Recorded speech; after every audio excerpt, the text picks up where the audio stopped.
کئی لوگ نماز آنکھ بند کر کے پڑھتے ہیں۔ ایک صاحب نے یہ سوال کیا کہ اگر کوئی شخص نماز آنکھ بند کر کے پڑھے تو کیا اس کی نماز ہو جائے گی؟ اس کا جواب سننے سے پہلے میں آپ کو ایک واقعہ سنانا چاہتا ہوں۔ ایک بزرگ نے اللہ تبارک و تعالیٰ سے دعا کی کہ یا اللہ، میں اس دنیا میں حور کو دیکھنا چاہتا ہوں، آپ مجھے دکھلا دیجیے۔ اللہ تبارک و تعالیٰ نے اس کی دعا کو قبول فرمایا اور خواب میں حور کی زیارت ہوئی۔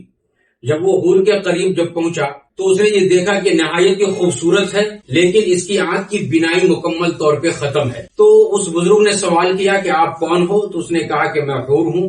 آپ دیکھ کیوں نہیں سکتی؟ آپ کی آنکھ کی بینائی کیوں ختم ہو گئی؟ بزرگ نے سوال کیا تو اس حور نے یہ کہا کہ یہ آپ کے آنکھ بند کر کے نماز پڑھنے کا نتیجہ ہے۔ تو میرے دوستو، اگر آپ یہ چاہتے ہیں کہ آپ کو حور دیکھنے والی ملے تو آپ کو چاہیے کہ آپ بھی جب نماز پڑھیں تو آنکھ کھول کر کے پڑھیں، بند کر کے مت پڑھیں۔ بہرکیف جواب یہ ہے کہ اگر کوئی شخص آنکھ بند کر کے نماز پڑھتا ہے تو اس کی نماز تو ہو جائے گی، لیکن فقہاء کرام نے کہا کہ یہ عمل مکروہ تنزیہی ہے۔